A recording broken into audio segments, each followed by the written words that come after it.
Krishna, Hare Hare, Hare Rama, Rama Rama, Hare Hare. Hare Krishna, Krishna Krishna, Hare Hare, Hare Rama, Rama Rama, Hare Hare. Hare Krishna, Krishna Krishna, Hare Hare, Hare Rama, Rama Rama, Hare Hare. Hare Krishna, Krishna Krishna, Hare Hare, Hare Rama, Rama Rama, Hare Hare. Hare Krishna, Krishna Krishna, Hare Hare, Hare Rama, Rama Rama, Hare Hare. Hare Krishna, Krishna Krishna, Hare Hare, Hare Rama, Rama Rama, Hare Hare. Hare Krishna, Krishna Krishna, Hare Hare, Hare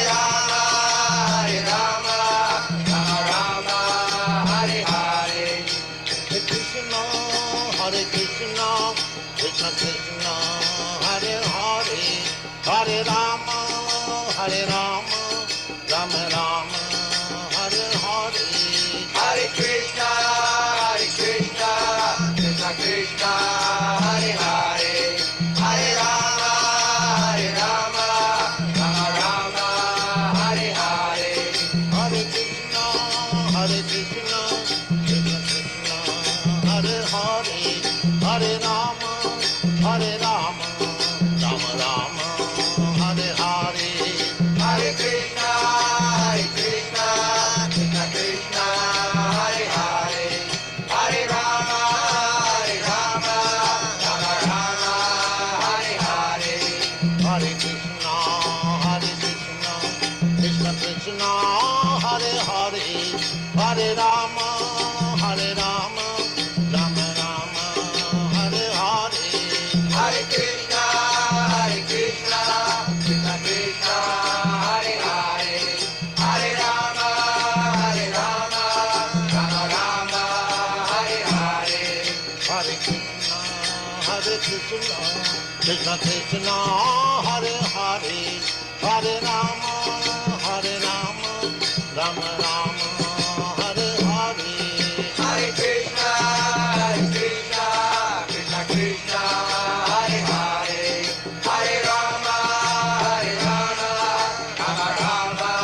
Hare Hare. Hare Krishna, Krishna Krishna, Hare Hare, Hare Rama, Rama Rama, Hare Hare. Hare Krishna, Krishna Krishna, Hare Hare, Hare Rama, Rama Hare Hare. Hare Krishna, Krishna Krishna, Hare Hare, Hare Rama, Rama Rama, Hare Hare. Hare Krishna, Krishna Krishna, Hare Hare, Hare Rama, Rama Hare Hare. Hare Krishna, Krishna Krishna, Hare Hare, Hare Rama, Rama Rama, Hare Hare. Hare Krishna,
Hare Krishna, Hare Krishna, Krishna Krishna, Hare Hare, Hare Rama, Hare Rama, Rama Rama, Hare Hare. Hare Krishna, Krishna Krishna, Hare Hare, Hare Rama, Rama Rama, Hare Hare. Hare Krishna, Hare Krishna, Krishna Krishna, Hare Hare, Hare Rama, Hare Rama, Rama Rama, Hare Hare. Hare Krishna, Krishna Krishna, Hare Hare, Hare Rama, Rama Rama, Hare Hare. Hare Krishna, Hare Krishna, Krishna Krishna, Hare Hare, Hare Rama, Hare Rama, Rama Rama, Hare Hare. Hare Krishna, Krishna Krishna, Hare Hare, Hare Rama, Rama Rama, Hare Hare. Hare Krishna, Hare Krishna, Krishna Krishna, Hare Hare, Hare Rama, Hare Rama, Rama Rama, Hare Hare. Hare Krishna, Krishna Krishna, Hare Hare, Hare Rama, Rama Rama, Hare Hare. Hare Krishna, Hare Krishna, Krishna Krishna, Hare Hare, Hare Rama, Hare Rama, Rama Rama, Hare Hare. Hare Krishna, Krishna Krishna, Hare Hare, Hare Rama, Rama Rama, Hare Hare. Hare Krishna, Hare Krishna, Krishna Krishna, Hare Hare, Hare Rama, Hare Rama, Rama Rama, Hare Hare. Hare Krishna, Krishna Krishna, Hare Hare, Hare Rama, Rama Rama, Hare Hare. Hare Krishna, Hare Krishna, Krishna Krishna, Hare Hare, Hare Rama, Hare Rama, Rama Rama, Hare Hare. Hare Krishna, Krishna Krishna, Hare Hare, Hare Rama, Rama Rama, Hare Hare. Hare Krishna, Hare Krishna, Krishna Krishna, Hare Hare, Hare Rama, Hare Rama, Rama Rama, Hare Hare. Hare Krishna, Krishna Krishna, Hare Hare, Hare Rama,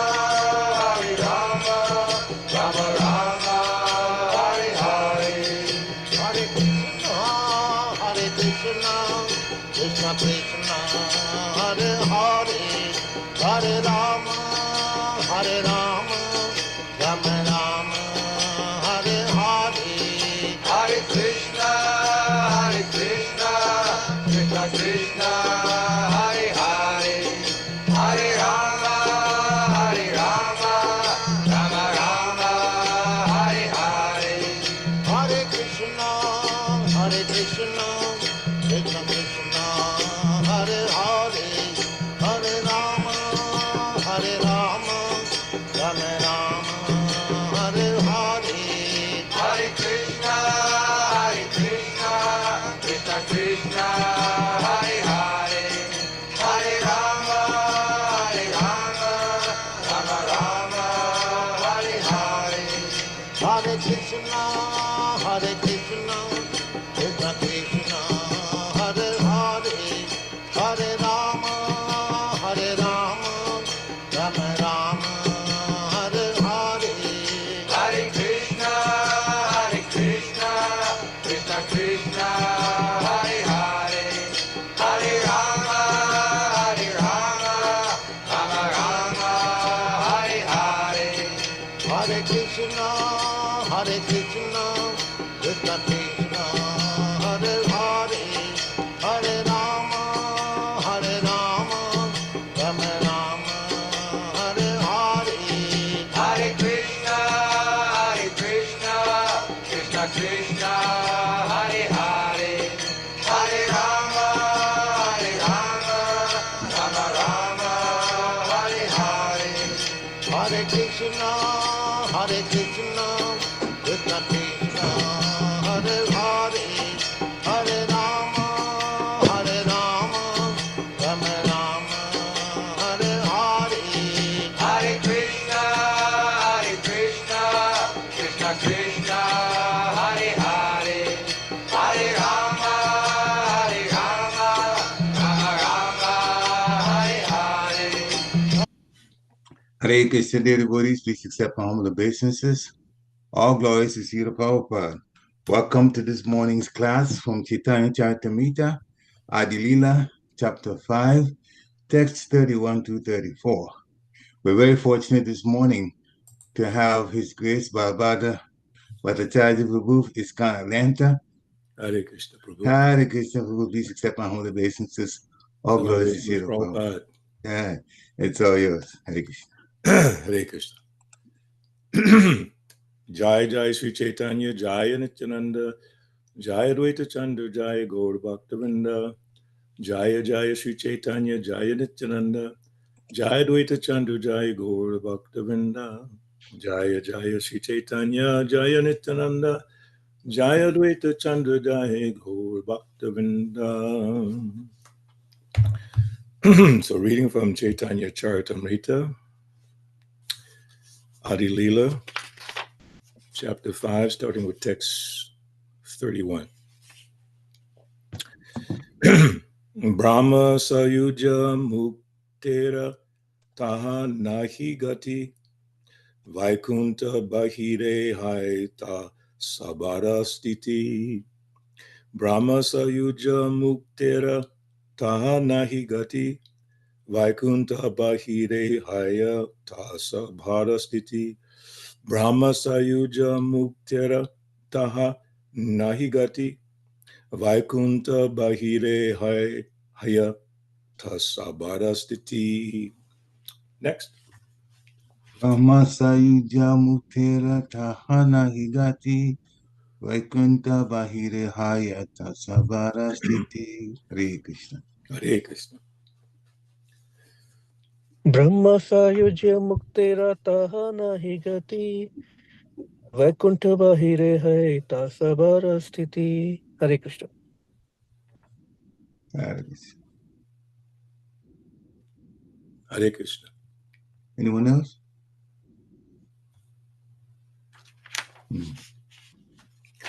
Okay. Brahma sayuja of merging into the Supreme Brahman. Muktera of the liberation. Taha, there in Vaikunta. Nahi, not. Gati, entrance. Vaikunta bahire, outside the Vaikunta planets. Haya, there is. Ta, sabhara, stiti, the residence of all of them. Translation. Those who attain Brahma sayuja, liberation, cannot gain entrance into Vaikunta. Their residence is outside the Vaikunta planets. So I'll just read this in one time and then you can repeat. Vaikunta bahire eka jyotirmaya mandala Krishnera angera prabha parama ujwala. Preach it. Vaikunta bahire eka jyotirmaya mandala Krishnera angera Prabhu parama ujwala. Hare Krishna. Haribo. Anyone else? Vaikuntha bahire eka jyotirmaya mandala Krishnera angera prabha parama ujwala. Hare Krishna. Haribo. Hare Anyone? Krishna. Vaikuntha Bahire Eka Jyotiramaya Mandala Krishnera Angera Prabhu Parama Ujjvala. Hare Krishna. Haribo. Okay. Word for word, Vaikuntha Bahire, outside of the Vaikuntha lokas. Eka, one. Jyoti Maya Mandala, the atmosphere of the glowing effulgence. Krishnera of Lord Krishna. Angira of the body. Prabha, rays. Parama, supremely. Ujwala, bright. Translation: outside the Vaikuntha planets is the atmosphere of the glowing effulgence, which consists of the supremely bright rays of the body of Lord Krishna. Text 33. Siddhaloka nama tara prakritira para chitswarupa tanha nahi chik chakti vikar. Preach it. Siddhaloka namatara prakriti rapara chitswarupa tanhanai chitsyati vikara. Haribo. Anyone else? Siddha loka nama tara prakritar para chitta sarupa tana nahi chid shakti vikara. Siddhalok नामतार प्रकृतिर पार चित स्वरूप ताना नाही चित शक्तिर विकार. Word for word, Siddhaloka, the region of the Siddhas. Nama, named. Tara, of the effulgent atmosphere. Prakritira para, beyond this material nature. Chit Swarupa, full of knowledge. Tanha, there. Nahi, there is not. Chit Shakti Vikar, change of the spiritual energy. That region is called Siddhaloka, and it is beyond the material nature. Its essence is spiritual, but it does not have spiritual varieties. Last text with purport. Surya Mandala Yena Bahire Nirvishesha Bitare Suyera Rata Adi Savishesha. Next. Surya Mandala Dina Bahire Nirvishesha Itare Surhira Rata Hadisha Vishesha. Surya mandala yena bahire nirvishesha bhitare suryera ratha adi savishesha. सूर्यमंडल येन बाहिरे निर्विशेष भीतरे सूर्येर रथ आदि सविशेष. Very nice. Beautiful Bengali. Surya Mandala, the sun globe. Yena, like. Bahire, externally. Nivishesha, near Vishesha, without varieties. Bitare, within. Suryera, of the sun god. Rata Adi, opulences like chariots and other things. Sa Vishesha, full of varieties. Excuse me. It is like the homogeneous effulgence around the sun, but inside the sun are the chariots, horses, and other opulences of the sun god. Purport by His Divine Grace A.C. Bhaktivedanta Swami Srila Prabhupada. Outside of Vaikuntha, the abode of Krishna, which is called Paravyoma, is the glaring effulgence of Krishna's bodily rays. This is called the Brahma Jyoti. The transcendental region of that effulgence is called Siddhaloka or Brahmaloka.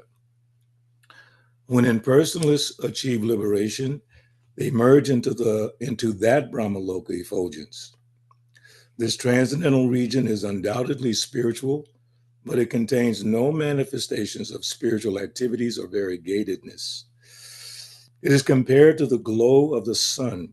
Within the sun's glow is the sphere of the sun, where one can experience all sorts of varieties. Om Jnanati Mirandasya, Janan Janan Salakaya Chakshu Militam Yenata Asmai Shri Gurave Namaha, Shri Chaitanya Manobhistam Stapitam Yena Bhutale, Swayam Rupagadam Mayam Dadati Swapadantikam Jai Shri Krishna Chaitanya, Prabhu Nityananda Shri Advaita Gadadhar Shivasati Go Bhaktivinoda, Hare Krishna, Krishna Krishna, Hare Hare, Hare Rama, Rama Rama, Hare Hare.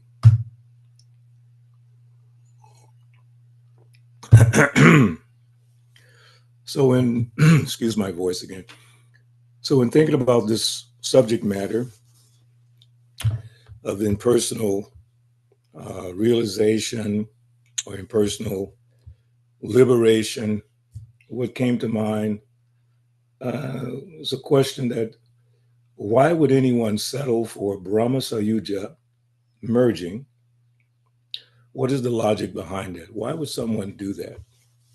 Given the fact that there are no spiritual varieties there. And all living beings are by nature spiritual and full of bliss. So in a place where there's no opportunity for bliss, especially in terms of engaging in the service of the Lord, then why would someone attempt to go there?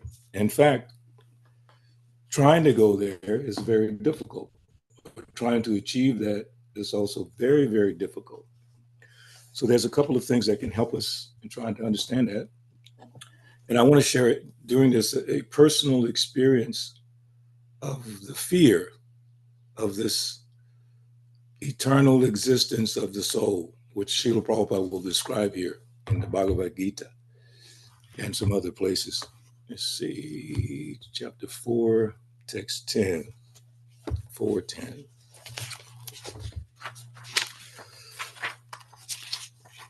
Yeah.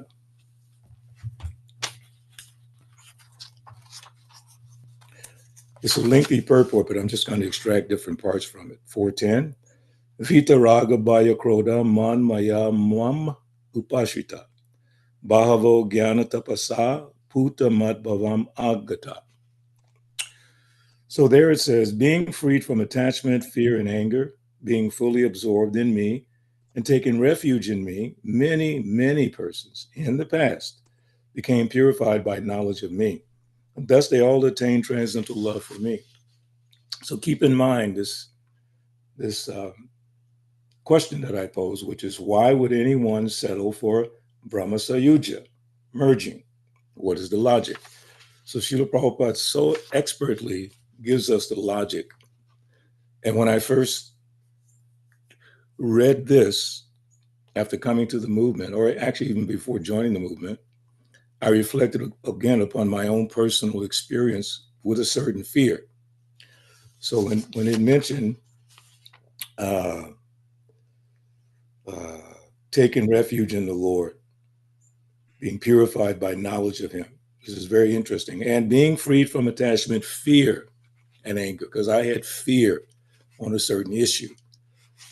So here Srila Prabhupada says, as described above, it is very difficult for a person who is too materially affected to understand the personal nature of the Supreme Absolute Truth. So for me, at that stage of my life, I was too absorbed in material sense gratification. Being in the entertainment industry, like I know Preksha Prabhu also, when he was in Africa, was involved in the entertainment industry. So you can sympathize with me, how demanding that is. And don't remind me, Prabhu. Don't remind me. I know. It makes us feel blessed to be here, right? Absolutely. So being absorbed in that. So understanding God was just beyond me. I knew, I'd heard, been to church, read the Bible, worked with other people, even started my own religious group. But I did not understand the personal nature of the Lord. It's actually very, very impersonal, most religious understandings, not to be critical of anyone else's faith tradition, but it's more or less impersonal up to a certain point. Excuse me. I so much apologize for my voice today. So, Srila Prabhupada continues, generally, people who are attached to the bodily conception of life are so absorbed in materialism that it's almost impossible for them to understand how Supreme can be a person. So we struggle trying to explain Krishna to people, and there's not like a baseline where you can have such a conversation, because we're coming from the perspective of God being a person, and even more specific, the kind of person he is. As Prabhupada says, we know his address, we know everything about him, his family, his friends, we know their names, we know the activities. So when we try to explain that to people, it goes past them, it flies over their head, because there's no baseline. They don't have an understanding. We are being empowered, equipped by Srila Prabhupada, and keep that in mind, only by the grace of Prabhupada, Srila Prabhupada, are we able to even discuss the personal nature of the Lord, because none of us, practically, even coming from India, really understood this point, especially in India. India is filled up with so many, as Prabhupada would say, bogus gurus and bogus, incarnations of Krishna. And they're very erudite. They can present things so intelligently with such a force and power, such a command of Vedic knowledge and a command of Sanskrit. It just blows people away. But they don't understand Krishna. It takes many lifetimes to come to the conclusion, Vasudeva Sarvamiti. Bahunam Jamanan Ante, Gyanabanman Prapajyate, Vasudeva Sarvamiti, Samahatma Sadulabha. Many lifetimes. We don't know how many lifetimes we have pursued any level of spiritual life to come to the platform of being under the care of Srila Prabhupada. Brahmanda Brahmite Kon, Bhagavana Jeev, Guru Krishna Prasadi Pai, Bhakti Lata Bish. By some stroke of good mercy, we came in contact with Srila Prabhupada. Most of us, not directly, but by one of his disciples, or disciple of a disciple, or just by coming in contact with his books. And by that mercy, we're able to think of Krishna, personality of Godhead. So we should, first of all, count our blessings, that we can actually think of God as he really is. So Prabhupada is saying that people are so attached, they cannot even understand the Supreme, how he can be a person. He goes on. Again, this is chapter 4, text 10 of the Bhagavad Gita. Such materialists cannot even imagine that there is a transcendental body which is imperishable, full of knowledge and eternally blissful. In a materialistic concept, the body is perishable, full of ignorance and completely miserable. Now, here's a very important thing. Therefore, people in general keep this same bodily idea in mind when they are informed of the personal form of the Lord. So let's unpack that a little bit. So we're trying to explain the spiritual nature. We're trying to explain about a spiritual body. But the people in general, they keep this bodily concept in mind when they try to think of the personal form of the Lord. It's just like the example of the frog in the well. So the frog in the well has a certain limited experience of reality. And the reality for him is the well. And the well might be 4 feet, 8 feet, 10 feet, 100 feet, whatever the number is. That's his experience. So when his friend went to the ocean and saw something greater than the well that they had both grew up in, when he saw something greater and he came back and tried to explain it to his friend who was still in the well, still in his little world, so he could not understand his friend because it didn't have a baseline, didn't have a point of reference. The friend had expanded his consciousness by seeing something more. And had the friend ventured more into the world, he would have seen even more. So the frog in the well, no matter how hard his friend or how insistent he was, his friend tried to explain to him, he could not understand. And Prabhupada jokingly kind of imitated the frog, and the frog would puff up. Well, is he 3 times bigger than the well? Poop, poop, poop. Is he 10 times bigger than the well? And his friend kept saying, you cannot conceive of how big the ocean is, because the frog in the well was judging it based on his own experience. So the people that we meet, we try to explain about the spiritual body, their conception. And then Prabhupada's given us the tools to explain this. In the materialistic concept, the body is perishable. full of ignorance and completely miserable. Therefore, people in general, that means the people that we're talking to in the world, including those from India, those from America, those who are PhDs, those who are business owners, millionaires, billionaires, it doesn't matter. People in general keep the same bodily idea in mind when they are informed of the personal form of the Lord. So we are the informers, we meaning the followers of Srila Prabhupada. We have been equipped, empowered with new information for the world. And the world is just, because of the material focus, is very difficult for them to understand. I have a daily ritual, which is I read Prabhupada's letters every morning. And I just finished reading from 1947 to 1965. When in 1965, the first letter he wrote was to Sumati Morarji. Interestingly, she told Prabhupada, you should stay until your health is improved and until you fulfill your mission. And Prabhupada quoted that in his letter. He said, you have mentioned in your letter to me that I should stay until my health improves and until I fulfill my mission, which is what? Nirvishesha Shunyavadi. Get rid of the impersonalism and voidism, to spread knowledge of Krishna to the Western world. And then in turn, from the Western world, coming back to India, which is exactly what happened. Prabhupada came to the West. In fact, he was trying to go to Japan in 1961. He was trying to go to Japan to a big, big conference. And the conference title was something like Development of the Human Spirit. So when I'm reading how Prabhupada wrote to Gandhi in the first letter in 47, and he wrote to Nehru later on, he wrote to this one and that one, big, big persons in India, but he would always explain about Krishna, personality of Godhead, not taking into account how big the person might have been, how important the person might have been. He just kept emphasizing, continually emphasizing Krishna as a person, and then decrying the misunderstanding of the absolute as impersonal. So those things he would talk about in his letters, Krishna as a person and the fallacies of the impersonal conception of life. So reflecting on this purport, it just really opened my eyes to where my problem was. I was trying to understand Krishna from my perspective. As Prabhupada says, they keep in mind this bodily concept when someone tries to present it. So it's kind of like there's a little bit of training in how to preach. Don't immediately try to bring people to the level of understanding Krishna's form.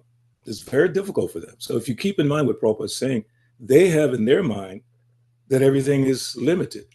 So if God has a form, he must be limited. That's why the impersonalists and Mayavadis, they cannot conceive of Krishna as Supreme Personality of Godhead. They know about Krishna. If anyone has read Vedic literature, Mahabharata, especially Bhagavatam, Vedic literatures, they hear about Krishna, but they cannot, because of the material attachments, which they increase on a daily basis, if not an hourly basis, chasing after sense gratification. Karmatmaka yena sarira bandha. So by this karmic activities, we're bound up. We're bound up to fruitive activities. And the karmatmaka, that means colored by fruitive activities. We're not able to see properly because we're so covered by the desire to enjoy sense gratification. So when we're trying to explain this to people, we should take into account they don't understand because they have a limited perspective based on their body. So then we have to find ways to gradually bring them to the point of Krishna consciousness. Prabhupada goes on, for such materialistic men, the form of the gigantic material manifestation is supreme. Consequently, they consider the supreme to be impersonal. And because they are too materially absorbed, the conception of retaining the personality after liberation from matter frightens them. So that's the point about me, my personal experience. I was frightened, scared to death about the conception of eternity.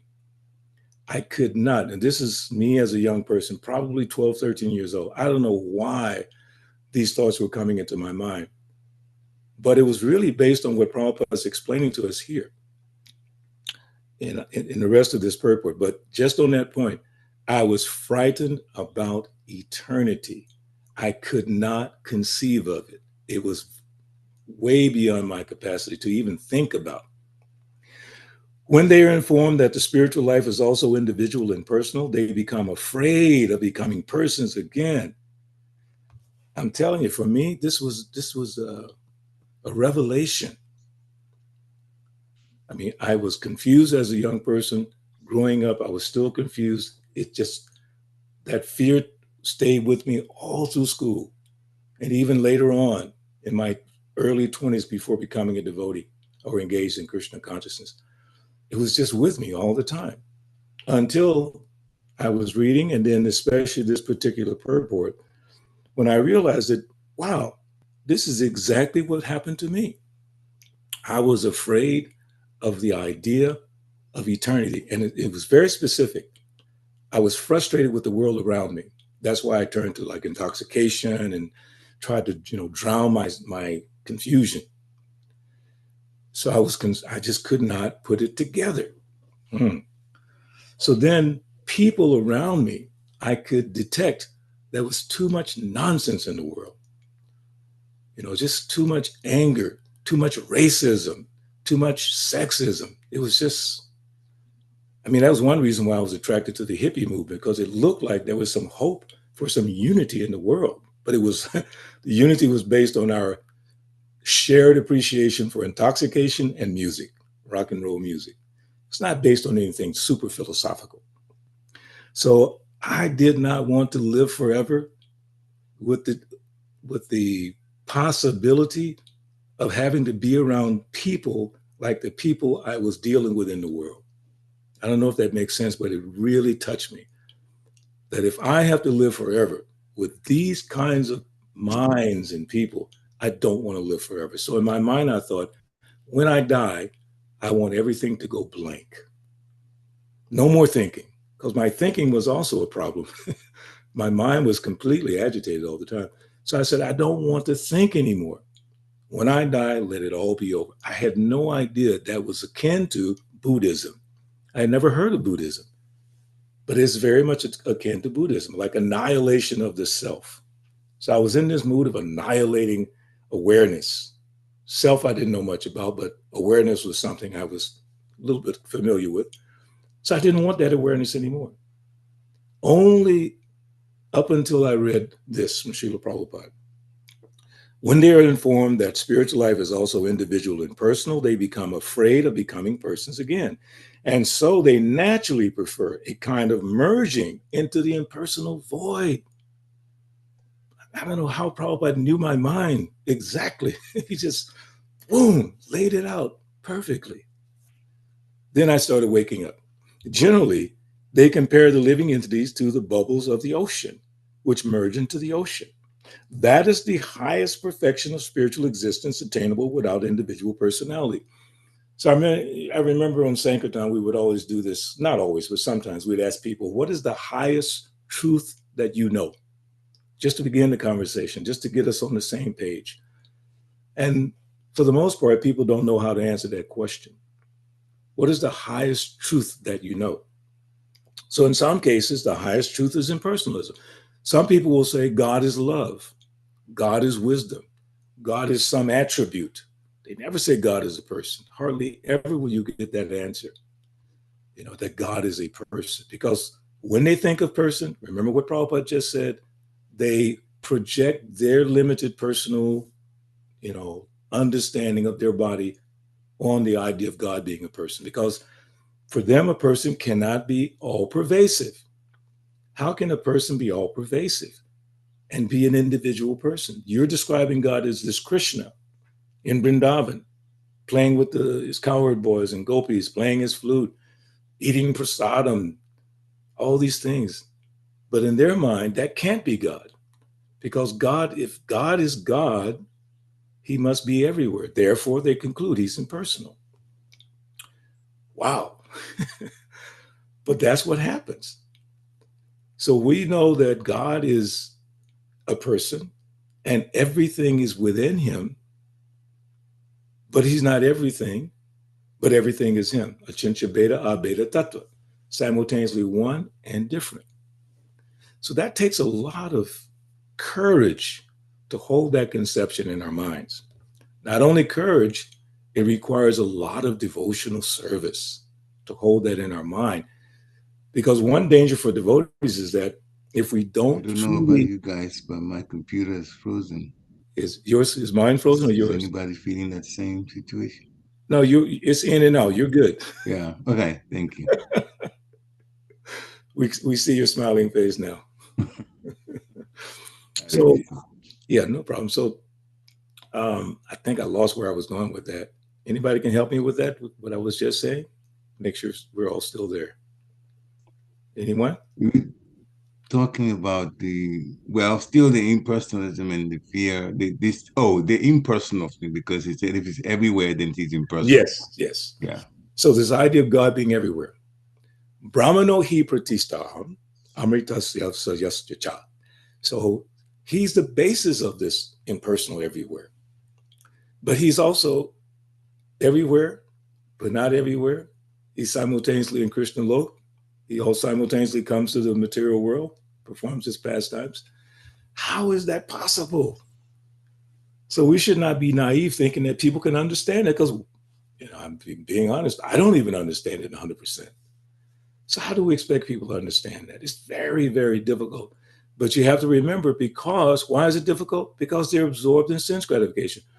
Why would it be difficult for a devotee? Because to some degree, we might be absorbed in some level of sense gratification, which slows down the process of developing full love and understanding of Krishna. How are you going to love Krishna if you don't understand that Krishna is the Supreme Personality of Godhead? Very difficult. So Prabhupada goes on, this is a kind of fearful stage of life, devoid of perfect knowledge of spiritual existence. Furthermore, there are many persons who cannot understand spiritual existence at all. I'm telling you, this is like education on how to preach, how to deal with people. This is education.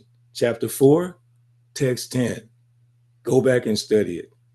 Go back and read it. As Prabhupada says, scrutinizingly, carefully. So much here. I need to go forward because I want to get to a couple more things real quick, but that's what he's discussing in this purport. So at the end, he says, okay, one has to get rid, here he goes. One has to get rid of all three stages of attachment to material world. Okay, here are the stages of attachment to the material world. Negligence of spiritual life, fear of a spiritual personal identity, and the conception of void that arises from frustration in life. Again, my personal example, my frustration drove me to the conclusion of voidness, even though I didn't even know the word. I never even understood the word or Buddhism or anything. But my frustration of life drove me to that conclusion. To get free from these three stages of the material concept of life, one has to take complete shelter of the Lord, guided by the bona fide spiritual master, and follow the disciplines and regulative principles of devotional life.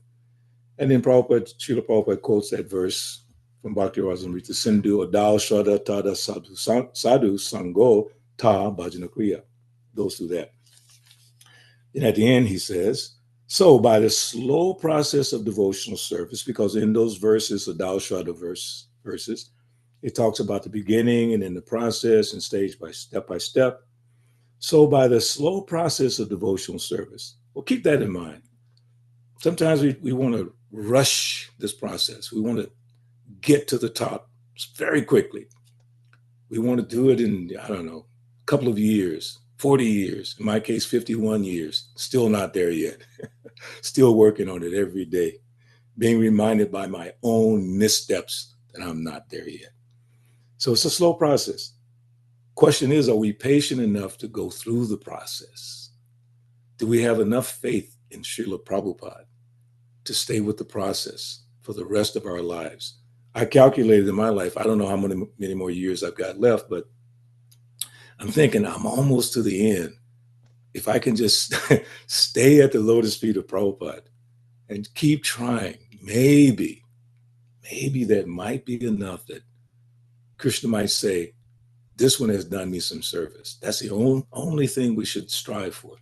So that Krishna at the end will say, this one has done me some service. Now you can go to the next level or go back home, back to Godhead. That's all up to Krishna. We cannot say conclusively that we're going to go back to Godhead in this lifetime. We can only say that I will not leave this movement. I will not leave this process. I will not give up. I will never give up if I can just keep that meditation in mind. So it's a slow process. It takes time. So by the slow process of devotional service under the guidance of the bona fide spiritual master, one can attain the highest stage, being free from all material attachment, from the fearfulness of one's individual spiritual personality, and from the frustrations that result in void philosophy. Then one can ultimately attain the abode of the Supreme Lord. So very quickly, I want to go to the 12th chapter. And actually, the beginning of the 12th chapter is the question that Arjuna asked Krishna. Relates to what we're talking about today. First verse, Arjuna inquired, which are considered to be more perfect? Those who are always properly engaged in your devotional service, or those who worship the impersonal Brahman, the unmanifested? Purport Prabhupada says, generally, the transcendentalists can be divided into two classes. One is the impersonalist, and the other is the personalist. The impersonalist also engages himself not directly in the service of Krishna, but in meditation on the impersonal Brahman, the unmanifested. So there are many things that Srila Prabhupada talks about in the first few verses here in the beginning of chapter 12 relating to this topic. So he says, this important question asked of Krishna by Arjuna, will clarify the distinction between the impersonal and personal conceptions of the absolute truth. So later on here, a verse that many of you are familiar with. This is text number 5 of chapter 12. Klesho dikataras tesham avyakta shakta chetasam. Avyakta higatir dukam bihad vadbir avapyate. For those whose minds are attached to the unmanifested and personal feature of the Supreme, advancement is very troublesome. To make progress in that discipline is always difficult for those who are embodied. Again, it's a very long purport and so many things are there. I'll try to pull out a couple of things quickly. Yes. The process of Gyan Yoga, although ultimately bringing one to the same goal, is very troublesome. Whereas the path of Bhakti Yoga, the process of being in direct service to the Supreme Personality of Godhead, is easier and is natural for the embodied soul. Therefore, the Bhakti Yogi accepts the deity of Krishna as worshipable because there is some bodily conception fixed in the mind, which can thus be applied. So, for a devotee, there is no difficulty in approaching the Supreme immediately and directly. But for those who are following the impersonal way to spiritual realization, the path is difficult. They have to understand the unmanifested representation of the Supreme through such Vedic literatures as the Upanishads. Then at the end, Prabhupada says in this particular purport, thus the process of centering attention on the unmanifested, the inconceivable, which is beyond the approach of the senses, as already expressed in this verse, should never be encouraged at any time, especially in this age. Then Prabhupada says, it is not advised by Lord Krishna. The reason I brought this up because as I was reading this many times in the past, it seemed that Krishna is giving some credit to the impersonalists by saying, it's a very specific point. But those who fully worship the unmanifested, these are verses 3 and 4. But those who fully worship the unmanifested, that which lies beyond the perception of the senses, the all-pervading, inconceivable, unchanging, fixed and immovable, the impersonal conception of the absolute truth, by controlling the various senses and being equally disposed to everyone, such persons engaged in the welfare of all at last achieve me. So that would appear to give some leverage in preaching to people like that, thinking that, well, if they follow these principles, okay? Controlling the senses, being equally disposed. Such persons engaged in the welfare of all at last achieve me. So I was, tempted to encourage people. But then Prabhupada says conclusively at the end, it is not advised by Lord Krishna. It's not. There may be some good aspects to it. So then our business is to try to humbly, systematically elevate people, step by step out of that, because it's not good for them. It's not what they ultimately need. And that's not why Prabhupada came to the West, to pacify the impersonal tendencies in the Western world. He actually came to get rid of it, to bring it down, bring the temperature down in the impersonal understanding. As I said in the beginning, even within religious institutions, there's a level of impersonalism. Even sometimes in our own lives as devotees, there's a level of impersonalism. I was reading something from Sasarup Maharaj. I should have saved it to share with you, but he was saying about the impersonal tendencies of devotees within the context of our service, within the context of dealing with the deities, in the context of dealing with each other. We have to be very, very careful because we are engaged in bhakti yoga, devotional service, love of Godhead, and then dealing with each other in certain ways. All these things have to be kept in mind. Otherwise, we fall back into material concepts of life. And as we read earlier, this impersonalism is born of over engagement in sense gratification, being materially absorbed.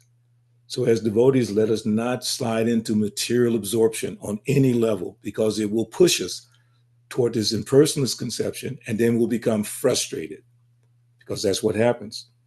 That frustration sets in, because we forget that the source of all happiness, the source of all bliss, the source of all knowledge is within us. Not only within us, outside of us, everywhere. I forget that all the time, and I'm sure many other devotees would admit that. We forget this during the course of our day. So what can we do to enhance our remembrance of Krishna? I always quote this point from the business world. The businessman, if he wants to be successful, should only ask one question, which is, how can I improve upon that which I'm already doing? If I'm making a widget, how can I make it better? If I'm making music, how can I make it better? If I have whatever it is, clothing store, it doesn't matter, restaurant, how can I become a better servant to the society? So in Krishna consciousness, our question is, how can I improve my devotional service? How can I improve upon that which Krishna wants me to do, which is manmana bhava mad bhakto? Engage your mind always in thinking of me. How can I improve on that? Prabhupada so nicely says, by chanting Hare Krishna. Hare Krishna, Krishna Krishna, Hare Rama, Rama Rama, Hare Hare. We don't have to try to hold an image of Krishna in our mind. Like, I'm looking at this beautiful painting that Mother Gita gave me. It's a beautiful painting of Krishna. It actually has Radha Krishna on the bottom of it. And I think about this sometimes. But when I'm chanting, I'm trying to hear the holy name, chant and hear. And then Prabhupada says, then Krishna's, the remembrance will come. It will definitely come. Shravanam, Kirtanam, Vishnu Smaranam, if we concentrate on chanting. And this impersonal tendency will subside over time. Slow process of devotional service, advancement comes. Te sam satadayuktanam bhajatam pritipurvakam dadami buddhi yogam tam yena mamupayanti te.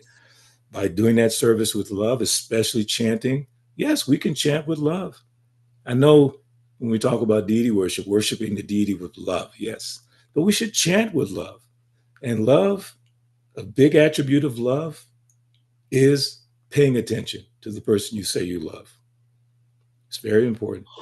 So chanting with love means paying attention to Hare Krishna, Hare Krishna, Krishna Krishna, Hare Hare, Hare Rama, Hare Rama, Rama Rama, Hare Hare. And then gradually over time, the qualities of Krishna, the beauty of Krishna, all those things become manifested in our heart. Mana mana mandire, in the temple of my mind, I want to worship you, my dear Lord. So there's so much that Prabhupada has given us. And I want to save some time for discussion. But one last thing, a verse that I think some of you may know. Yenye rabing daksha vimukta maninas, playasta bhava avishuda pudaya, ruya krishtrena parampadam tata, patantya don adrita yusmarangraha. 10th canto, chapter 2, text 32. So someone may say that aside from devotees who always seek shelter at the lotus feet of the Lord's lotus feet, there are those who are non-devotees, but who have accepted different processes for attaining salvation. What happens to them? In answer to this question, Lord Brahma and the other demigods said, O lotus-eyed Lord, although non-devotees who accept severe austerities and penances to achieve the highest position may think themselves liberated, their intelligence is impure. They fall down from their position of imagined superiority because they have no regard for your lotus feet. And just in the purport, Prabhupada says, there are many varieties of non-devotees who have their respective ways of liberation, but simply because they do not know the shelter of the Lord's lotus feet, although they falsely think that they have been liberated and elevated to the highest position, they fall down. So going to the impersonal liberation or achieving it is not permanent, as what we were reading here from Chaitanya Charitamrita, our verses today. That region is called Siddhaloka and is beyond the material nature. Its essence is spiritual, but it does not have spiritual varieties. And then the ones who so-called become liberated, they cannot go into the Vaikuntha planets. This is from the first verse, text 31, from what we read today. Those who attain Brahma Sayuja liberation cannot gain entrance into Vaikuntha. The residence is outside the Vaikuntha planets. And even if they attain that, they can't stay there. Ruya Krishtrena Parampadam Tada. They fall down again. Why do they fall down again? Because the nature of the soul is active. There's no activity in the Brahma Jyoti. There's nothing except the realization of eternity. There's no bliss, eternity, bliss, and knowledge. There's some awareness of eternity, but there's no bliss. And bliss comes from engaging in devotional service. There's no opportunity for devotional service in personal realization. But that's the nature of the soul, to be engaged in the service of the Lord. So if we are compassionate upon people that we detect that they have these impersonal tendencies, then we should try our best to, expose them to devotional service in any way possible. Prasadam distribution, book distribution, especially right now. This is the season. As the Karmis say, 'tis the season to be jolly. It should be jolly. I remember I was thinking last Friday we went on Harinam and distributing Bhagavad Gitas. And I went to the spot where I got my first book downtown Atlanta, exact spot, because I know where it is, exact spot, with a godbrother of mine, Prabhu. And that spot now is a lot of quote unquote kind of unhoused people, disheveled kind of people. But I was so inspired by giving Bhagavad Gita to these people. And I met this one young man. He just looked like the, quintessential, as they say, gang-banging homeboy type of personality look. He had a thing on his face and pants hanging down. One of the sweetest people I've met. I said, have you seen this? I said, hey, you know what? Tomorrow's my birthday. And I want to give you a gift. I want to give you this book. And I explained a little of the philosophy. He was just smiling. He took his little mask. He was just so happy to receive it. So humble in the midst of that environment. So I thought, Krishna, this is my life. I need to find people that I can touch a little bit and give them your glories, Prabhupada's glories, and let their lives systematically progress. Because I'm telling you, that spot in 1972 where I got a book from, I was exactly like that young man. Exactly. I'm serious. Intoxicated, waiting on the city bus, whatever, looking at the women, whatever. But a devotee broke through my Maya, just Om Jnanati Mirandasya, just boom. And that picture of Krishna, which I'm looking at right now, was on the cover of Reservoir of Pleasure, which is the book he gave me. It was just amazing. So my point is that taking into account that people are frustrated, frustrated because of too much focus on material sense gratification. They have a limited view of who God is. They can't realize that God is with them. We have to explain all that. And then gradually, by the slow process of devotional service, beginning with a Dao Shada, a little faith, faith enough to take a book.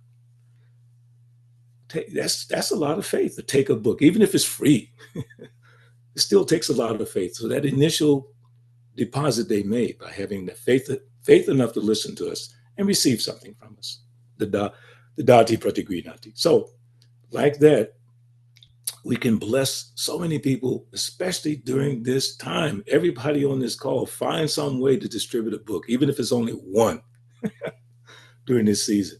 But try your best to do more. I'm not sure in Harrisburg if you're doing the Gita, everybody sponsoring one case of books and that kind of thing. But that's a really nice thing to do. Everyone sponsor one case of Bhagavad Gitas, give them to your family members, give them to your colleagues, ask for a donation. It's a simple thing. If you give a book, you say, would you like to give a donation to help us so we can print more books? We can make more people fortunate. Oh, yeah. How much do you need? That kind of thing. It's not difficult. Sometimes devotees are afraid to approach people and then ask for a donation is like a whole nother jump. But you do it simply. Would you like to give a donation and help us print more books? Because we want to bless more people. If you give a donation, we can bless more people. They go, sure, how much? So take it into account. People don't understand the personal form of God. We have the message. We have the message. We have the process. This is the season to get excited. It's only a few more days left in the Christmas season. Take advantage of it. Take advantage of this time and share Prabhupada's books with as many people as you can. So I will stop there. Hopefully there are some questions or additional comments. Hare Krishna. Thank you. Thank you very much for a very wonderful lecture. And, you really took us through a lot. And the references, and I was looking behind, going to the Vedas every time I put the reference, I pick it up and then start following, like I said, it's wonderful. So then what is the time to unmute yourself? You want to ask questions, share realization, and I know a couple of hands are already up. So Mother Gita, please unmute yourself. And after that, Damodar. Hare Krishna, please accept my Hare humble Krishna, Gita obeisances, Mataji. orders to My Srila thanks to Lord Srila Prabhupada. Prabhupada. It is so good to hear you after ages. It looks like ages. Thank you so much. Thank you.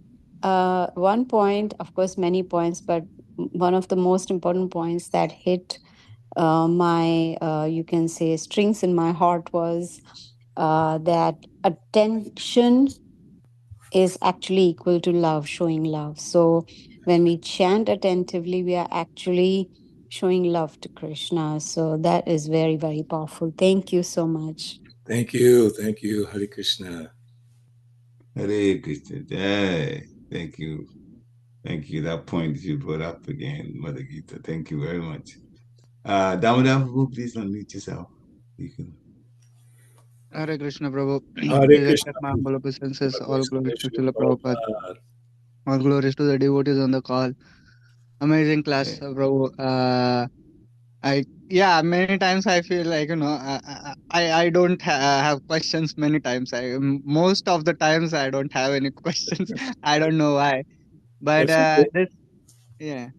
Uh, So I just wanted to appreciate, like, 3 points that I liked actually. Parikshit Prabhu already mentioned that you are going back and forth through the different, scriptures, and how Prabhupada commentaries and everything. So it just shows that the quality that you are so well read with all these philosophical points. You are going from purport to purport.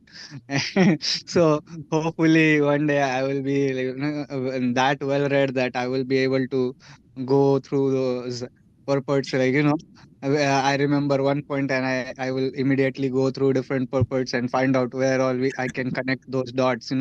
So that's one of the prayers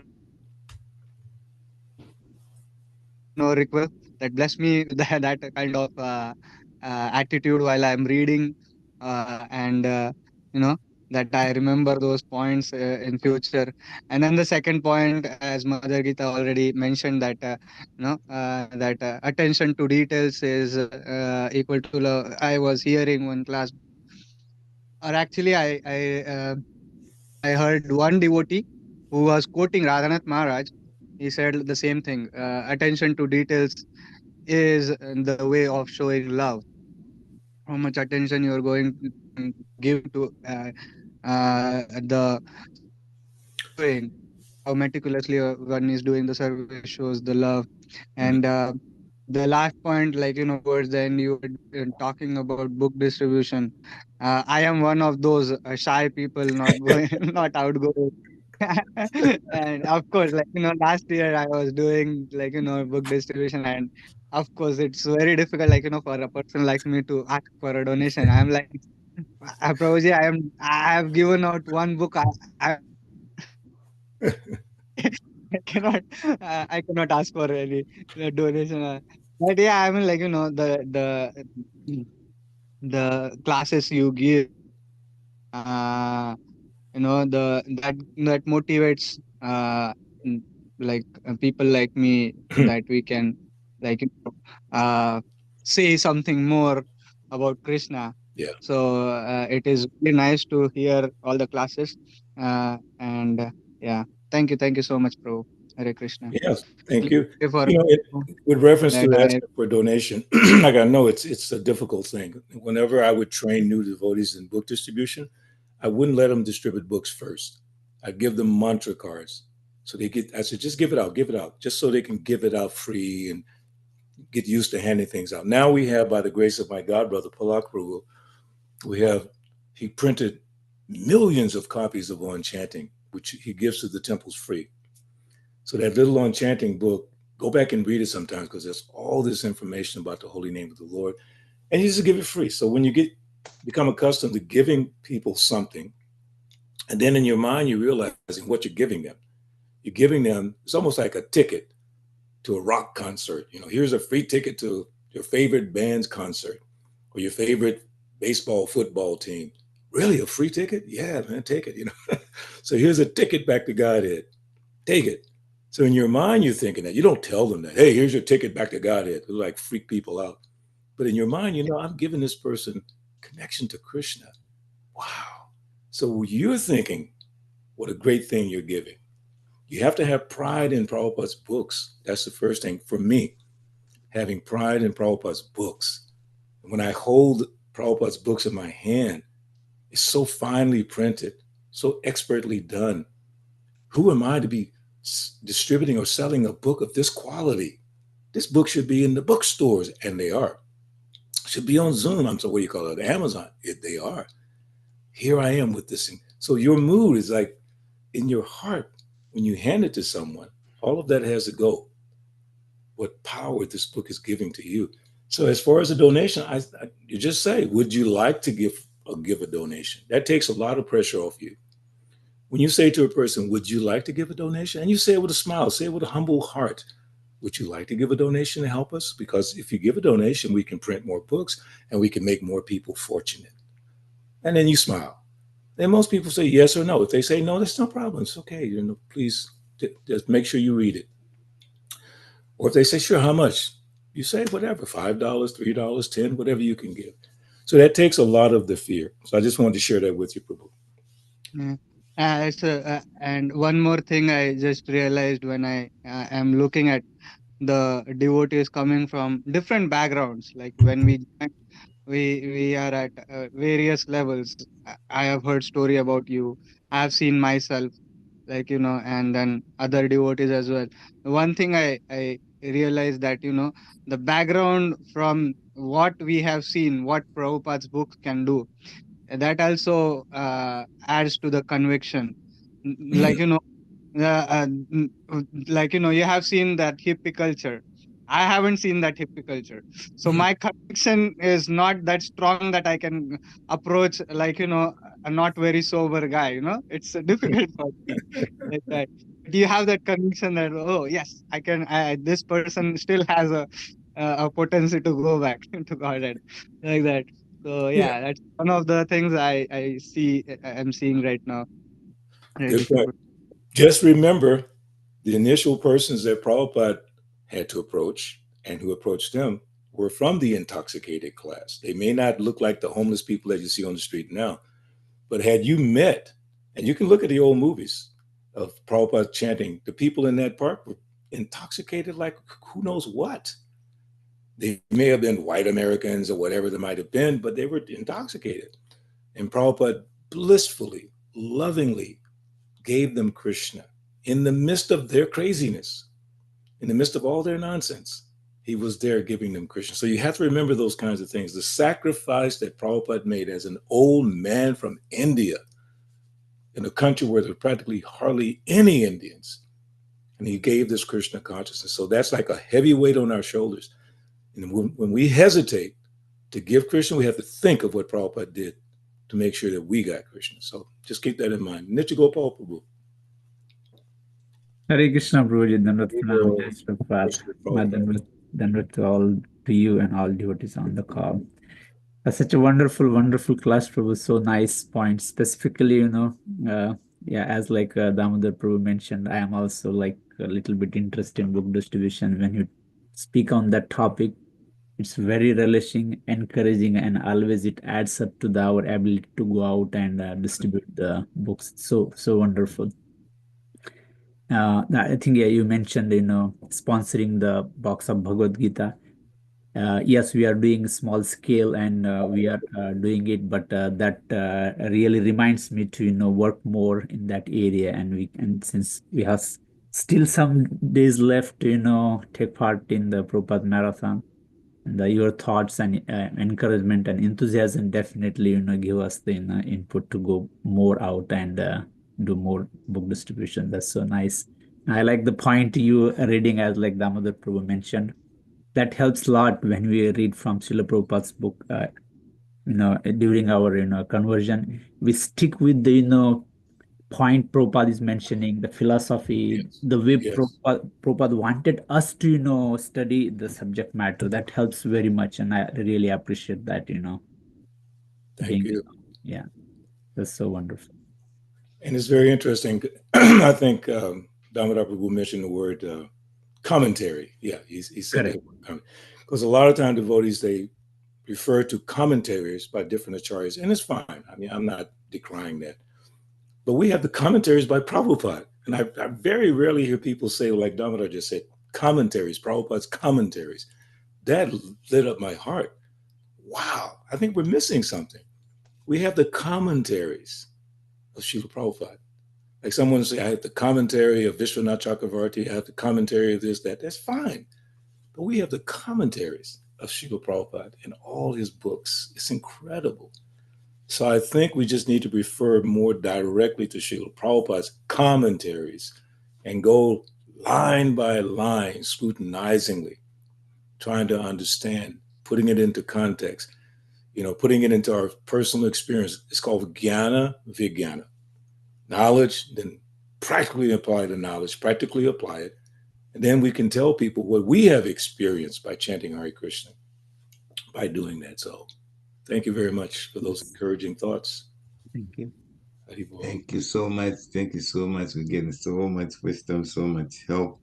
I wanted to ask a question, but before that, when you were talking about the book distribution, especially, and people are a little bit afraid to ask for donation, then that reminded me as you were telling how you go about it.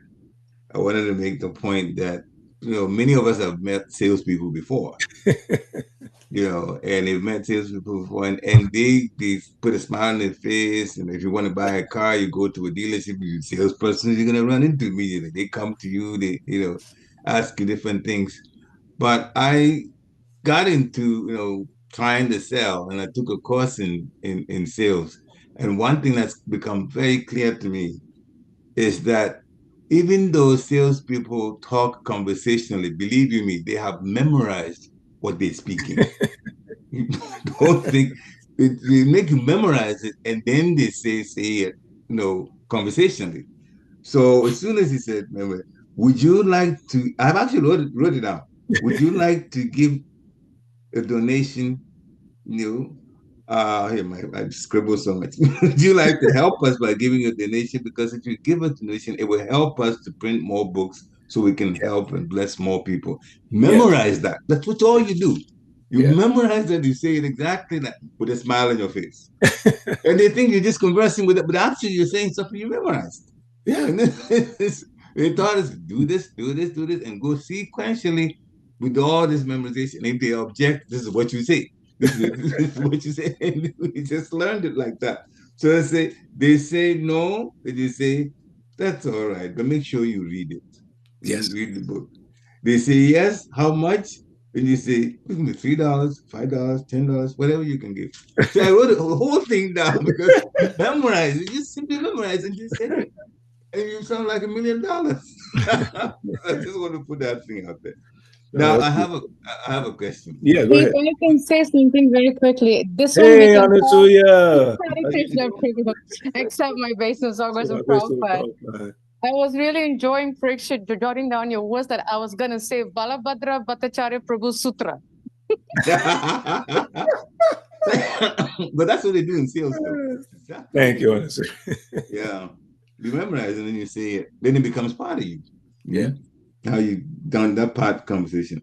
The question is, you were in your lectures were mentioning that sometimes devotees behave impersonally towards each other and sometimes also impersonally towards the deity. If you can explain a little more what are the examples of somebody behaving impersonally towards another devotee or behaving impersonally towards the deity? What happened? Just so we would know. It's a little bit of a convoluted thought that, I'm not seeing the devotee as the impersonal Brahman, but I'm not interacting in a personal way. So I always direct devotees to Rupa Goswami's Dadati Pratigrinanti, that verse, giving gifts in charity, receiving, giving prasad, receiving, revealing the mind, listening confidentially.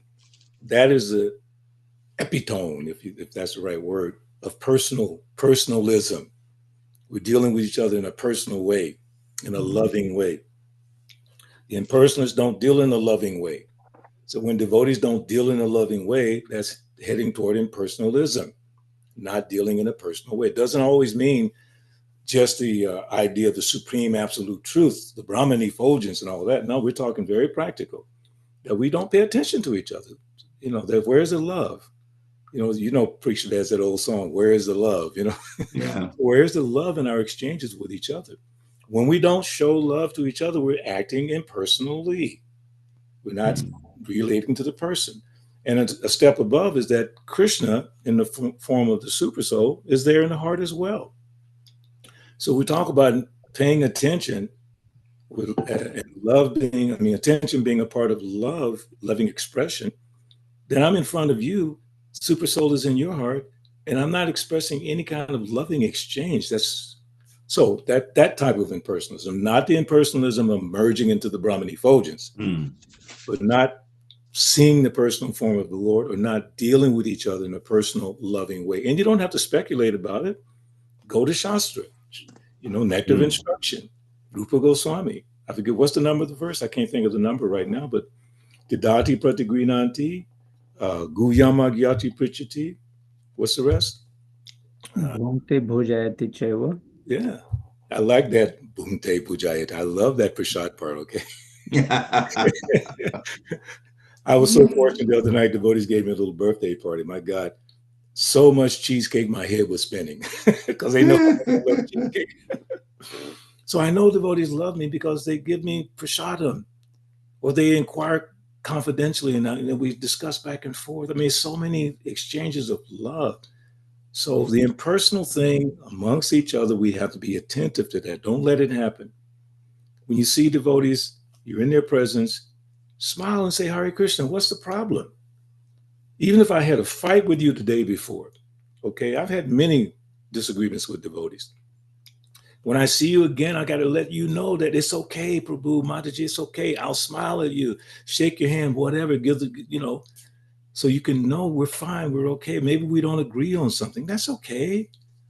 But don't be impersonal with each other. Like ignoring a devotee, purposefully ignoring looking at a devotee. That is so dangerous in my humble opinion. I'm sorry, even if you don't agree about something, look each other in the eye and say, Hare Krishna Prabhu, Hare Krishna Mataji. Like that. So I hope that sheds a little light for Yakshya Prabhu. But that's my understanding. Yes. Acting in personally with each other, not the Brahma Jyoti type of thing. But No, I didn't think you were preparing to that, but I'm glad you've explained it so nicely. Thank you very much. Any other points? Devotees? Prabhu, Prabhu, when you were speaking about, uh, you know, uh, differences and issues and stuff like that, I was remembering a quote, and I think it's from Radhanath Swami's lecture, and he was mentioning about tolerance. And we speak so much about tolerance, and he was saying that one of the empowering factor, because sometimes the verse 214 in Bhagavad Gita, when we use the word and think of tolerance, we think tolerance means that we should always become a doormat and be trampled over, and be treated like a dirt or something. But that's actually disempowering. In fact, he was saying that tolerance is supposed to empower us to be a servant of the Lord, not disempower us to be tossed around, by whatever. And he was saying one point that really hit me, Prabhu, was they said that tolerance means to accept one another's differences, no matter what. And it's very much in what you said. Even if we didn't agree, but we still agreed. Yeah. I like red, you like blue, but hey, we will agree. You like biryani, I like, cocktail balls, whatever, you made this, I made that, we'll smile. But that is the tolerance factor that I think sometimes, it's, we just have to learn to accept the differences and not make someone become like us. I'm glad you brought that word, because one of my favorite series of verses is chapter 13, verse 8 through 12, because all the principles of knowledge are mentioned there, starting with humility. But tolerance is also mentioned. So Prabhupada gives a definition. He says, tolerance means that one should be practiced to bear insult and dishonor from others. If one is engaged in the advancement of spiritual knowledge, there will be so many insults and much dishonor from others.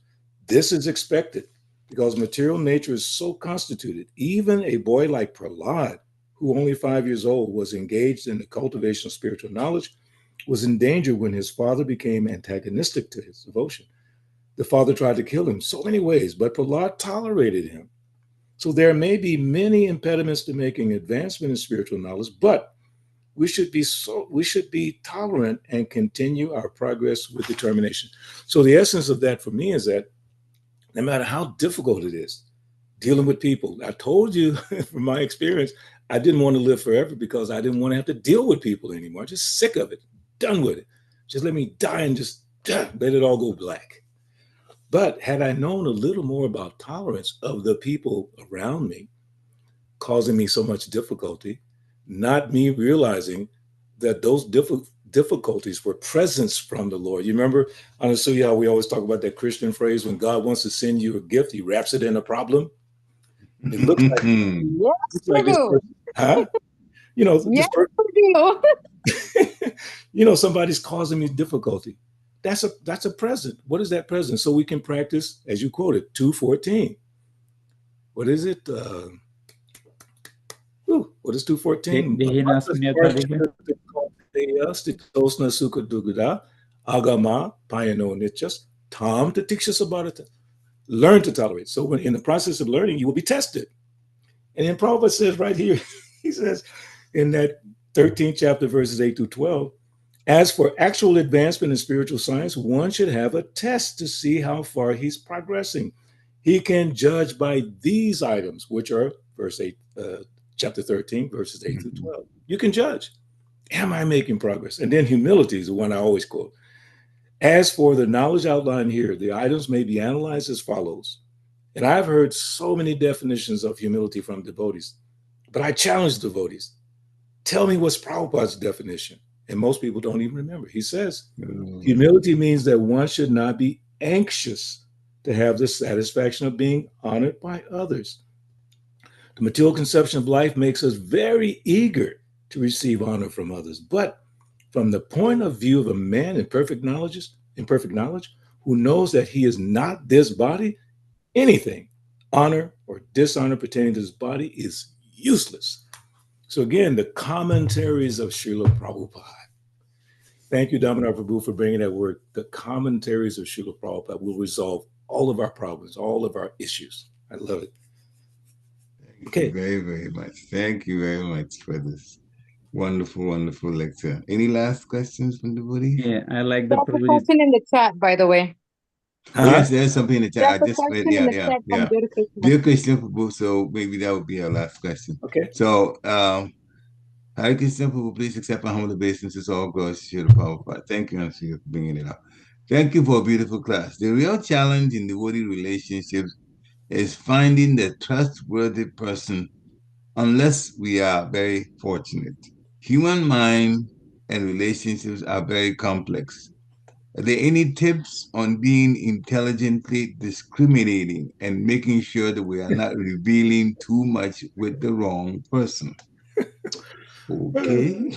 That's a great question, and I wish we had much more time to discuss. Just in brief, you or I, we must be trustworthy. In order to do that, we have to practice Rupa Goswami's. Who knows the number of the verse? Tadati Pratigrinati. Gudyam. What is the number of that in Ishapan? On the Upadesham. So we can give it to devotees to look it up. I think number 4, I think. Is number 4? Upadeshamrita, Nectar of Instruction, number 4. If you practice that, you'll be fine. First and foremost, you have to give the dati. You have to give to devotees in order to get that trust. If I asked a devotee once, he was having trouble with another devotee. I says, when was the last time you had prasadam with that devotee? He said, never. I said, how do you expect to have a relationship? You never even shared prasadam. You're not following Rupa Goswami and you want to have these good relationships in ISKCON. It doesn't work. Follow. So make it a practice. If you want to win someone's trust, a way to a man or a woman's heart is through the stomach. Give prasadam, share it with people. Just give prasadam. And then inquire confidentially. Now, the thing there is, if a devotee shares something confidential with you and you spread it, you lost the trust. It's over. They'll never trust you ever again. If a person says to you, this is confidential, Prabhu Mataji, please don't share. Don't do it. Then incrementally, by you doing that, the devotee begins to trust you more. Then when you have to say something a little challenging to that devotee, that you've invested in that relationship, you've given some love, you've shared prasadam, you've listened to them. And then when you have to say, Prabhu, but you know, this, and that, I think you need to think about this or that, they won't take it as a challenge. Okay, I'm serious. I mean, this is something I try to practice as much as possible because I have to sometimes counsel or guide a devotee, but I make sure I'm investing in that relationship regularly. I studied a little bit of Stephen Covey's 7 Habits of Highly Effective People, which many devotees have read. And he mentions there about emotional bank account. That means you deposit into the relationship. Don't try to, how do you say, instruct a devotee. You haven't deposited anything in a relationship. The first time you come to them, you tell them what they need to do. It's very difficult. But if you shared what Rupa Goswami says or the ways in developing love with devotees, it's much easier, at least in my understanding, much easier. Thank you very much for the advice. I hope, dear Krishna Prabhu, I hope that was good response for you also. Hare Krishna. Oh yeah, he has acknowledged with the hands. electronic acknowledge. Thank you. Thank you, Prabhu. If there are no more questions or anything else, then we would like to thank His Grace Balabhadra, Bhattacharya, for this is a wonderful lecture. We all benefited so much for it. I think I'm speaking for everybody to say that. So Thank you, devotees, for coming on to hear also. And now Hare let's have a Krishna. wonderful Krishna conscious application of what we've heard also. Hare Krishna. Hare Krishna. Glory to Yes, Prabhupada. Vanchakapaturubhisya kripa sindhubhi Kripa evacha Sindhubevacha. patitanam pavanebhyo Patitanam Bhavnebhyo pavanebhyo Vaishnavebhyo. Vaishnavebhyo namo namaha. Srila Prabhupada ki jai. Thank you very much. Hare Krishna. Jai Haribo, Hare Krishna. Thank you for people. Hare Krishna. Jai. Hare Krishna. Hare Krishna. Glory to Srila Prabhupada. Hare Krishna. Hare Krishna. Glory to Srila Prabhupada.